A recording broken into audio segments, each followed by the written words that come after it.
Bon, salutations. Alors, bienvenue pour ce premier cours donc sur YouTube. Et donc oui, j'ai décidé de changer d'avis. Ouais, je sais, c'est l'improvisation, tout ça. Et du coup, là, en fait, je vais vous faire le cours implicite, explicite. Et ensuite, je vous ferai le cours avec les vêtements et tutti quanti. Et voilà, comme ça, on pourra répondre ensemble. Alors, ce que vous allez faire, c'est que par exemple, pour les petites questions, voilà, je vais la faire.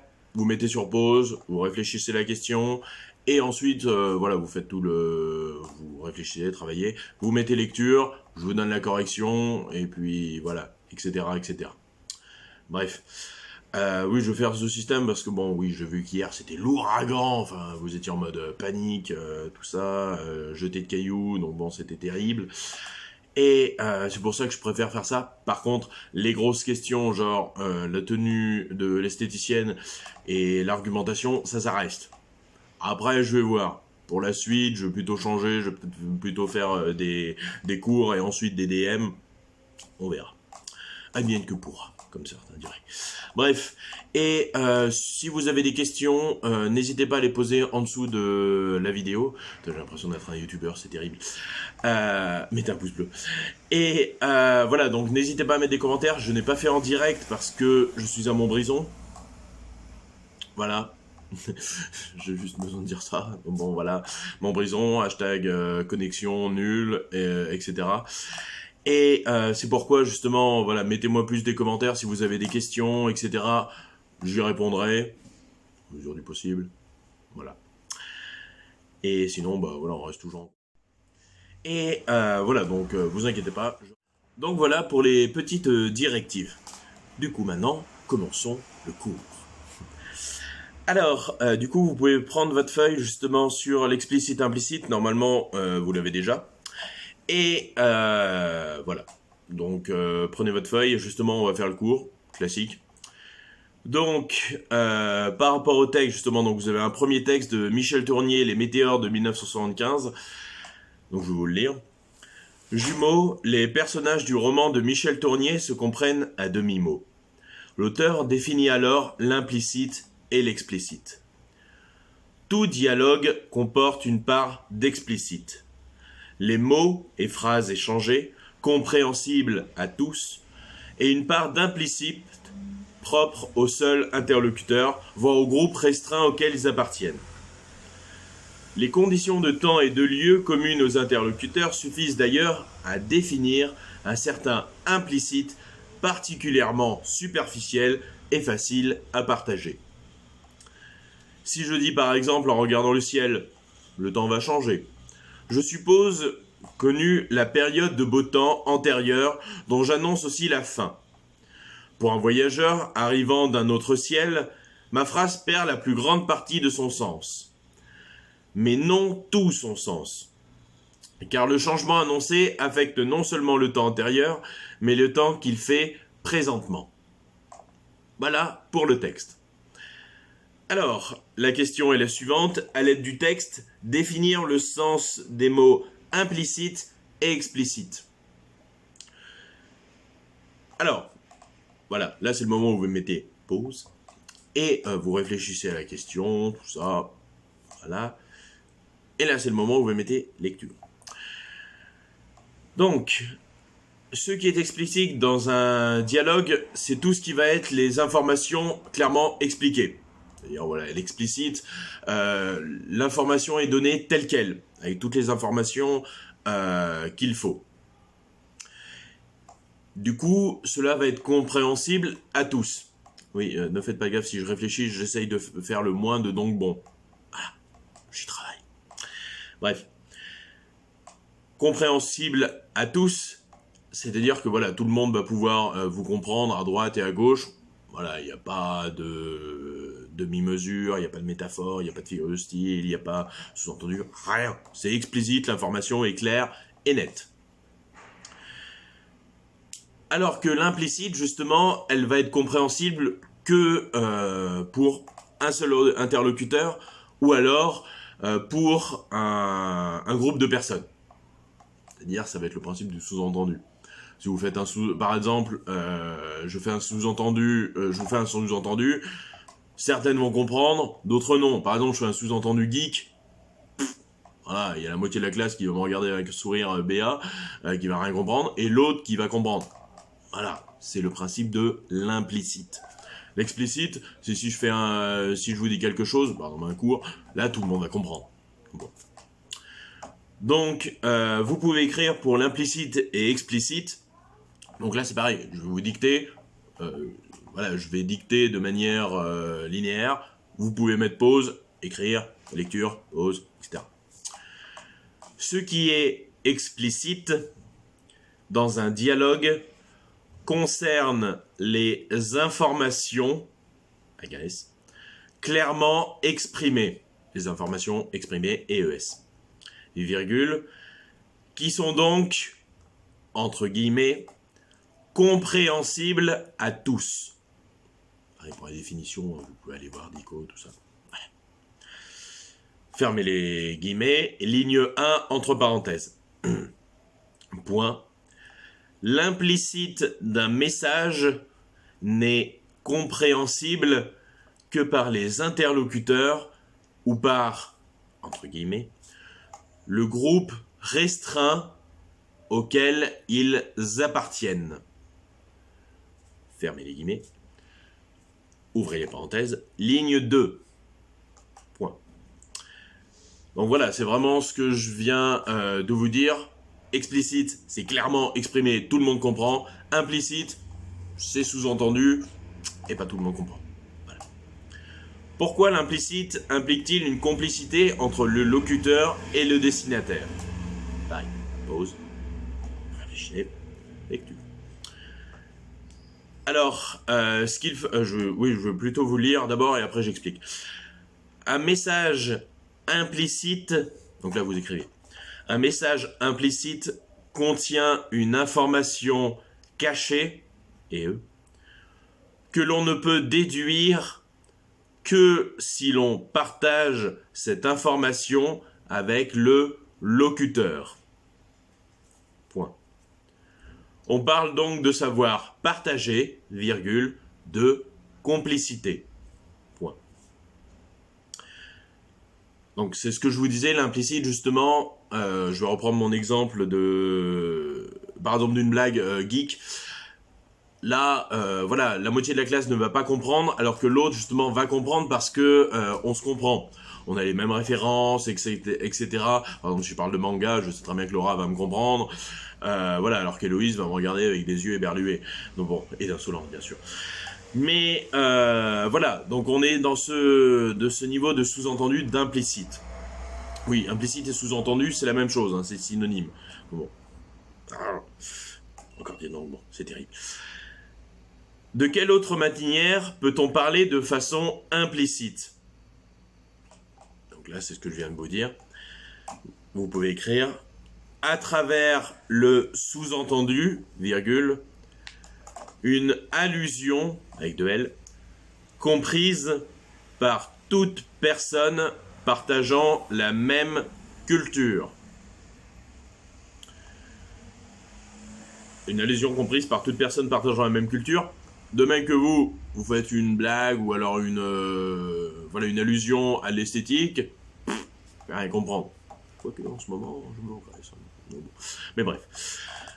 Et en dessous, donc vous avez quelques petits exemples avec des phrases. Donc là, en fait, le principe, justement, c'est de transformer la phrase en implicite. Vous allez comprendre. Donc après, je vous laisse essayer de faire la phrase, justement, on fait des crayons papier au pire. Ma tante est revenue de voyage. Donc là, justement, on va prendre cette phrase. Je crois que je me suis trompé. On va prendre cette phrase et on va voir ce qu'elle veut dire, justement. On va voir qu'est-ce qu'elle sous-entend. Oui, en fait, je me suis trompé, pardon. C'est en fait que des phrases, justement, qui sous-entendent des choses. Et justement, nous, on va transcrire ça de manière explicite, de façon à ce que tout le monde comprenne.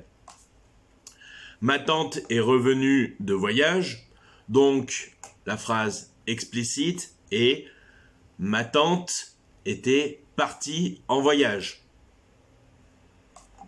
Logique. Vous voyez, c'est... Voilà, enfin... C'est logique, c'est... carré.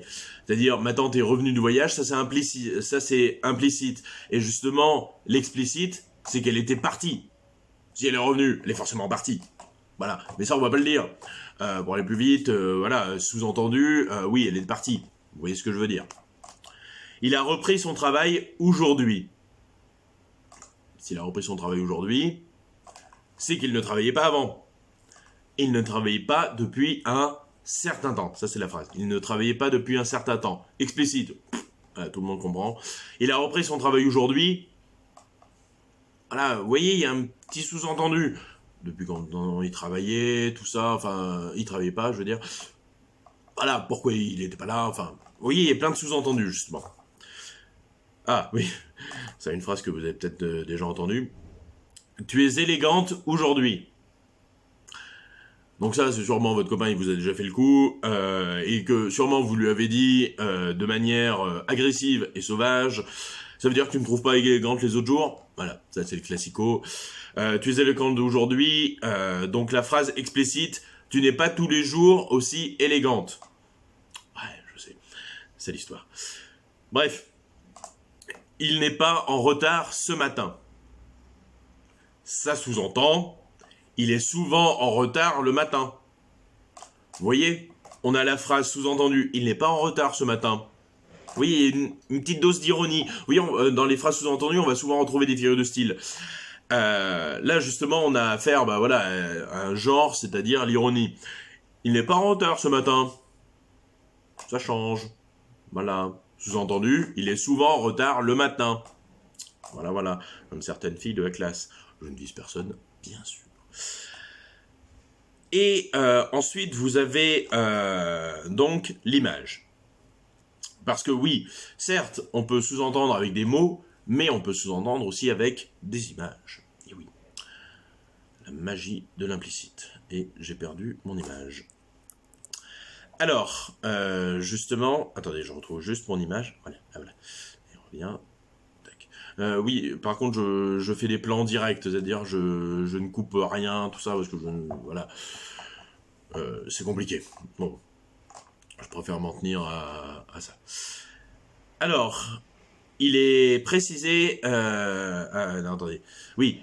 Que signifie le slogan de manière explicite? Voilà, vous êtes encore en train de m'envoyer mes messages.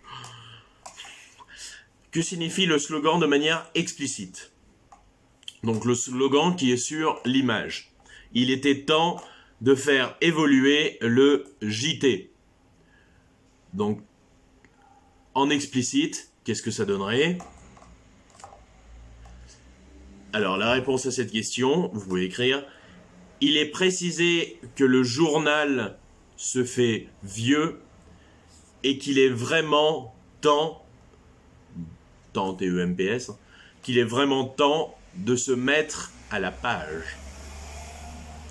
Voilà. La phrase implicite, il était temps de faire évoluer le JT. La phrase explicite serait: le journal est vieux. Ok, boomer. Voilà. Pourquoi est-ce un sous-entendu? Alors, là, par contre, je vais plus m'intéresser à l'image de fond. Pas à la femme, mais aux différents... Voilà, derrière. Vous voyez, en faisant sous-entendu, quelqu'un qui s'y connaît vraiment rien en Darwin, en la théorie de Darwin, qui s'y connaît rien non plus en l'évolution humaine... Oui, ça existe, hein. Faites-moi confiance. Et bien là, il va rien comprendre à l'image. Voilà, il va avoir un singe, un homme et un mec assis. Rien. Non, bon. Alors que, justement, nous, personnes lambda qui connaissons justement la théorie de Darwin, l'évolution, etc., là, justement, on va comprendre. On va comprendre le fin mot de l'histoire, c'est-à-dire on va comprendre le sous-entendu. Vous voyez ? L'image est sous-entendue parce qu'elle n'est comprise que par un groupe de personnes. Donc, majoritaire, je l'espère. Mais voilà, c'est ça le principe du sous-entendu. Donc là, vous pouvez écrire pour la question « Pourquoi est-ce un sous-entendu ?» L'image suggère de savoir, on suggère avec 2G, suggère de savoir ce que représente l'image en fond, FOND, point. Il s'agit d'une référence à la théorie de l'évolution de Darwin. Point. Et enfin, la dernière question, donc, justifier l'usage de l'implicite dans la persuasion publicitaire. Alors, en gros, la question c'est, pourquoi est-ce qu'on met de l'implicite, du coup? Donc, vous pouvez écrire, vous inquiétez pas, je vais expliquer après. Cela montre le JT, journal télévisé, vous abrégez. Cela montre le JT, cela montre que le JT a évolué au fil des ans. Cela montre que le JT a évolué au fil des ans jusqu'à se perfectionner, se mordre, donc se perfectionner ER, pour passer à l'étape supérieure, virgule, à savoir la présentatrice qui se tient debout. Bref, donc justement, voilà, on met en fait cette image pour montrer que les choses ont évolué de deux manières. La première, justement, il y a le sous-entendu que, voilà, au début ça commence par un singe, ensuite l'homme se rassoit et revient à l'état en fait presque singe, l'état animal. Et là, justement, la présentatrice qui se tient debout montre, voilà, on a évolué, on est plus grand, on participe à faire évoluer ce JT. Donc ça, c'est le premier sous-entendu. Alors, après là, c'est de mon point de vue. Le deuxième sous-entendu aussi serait les femmes.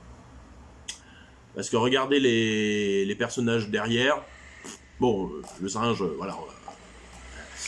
Mais après, on a un homme, on a un chimpanzé, on a un Homo sapiens, on a un homme et on a un homme.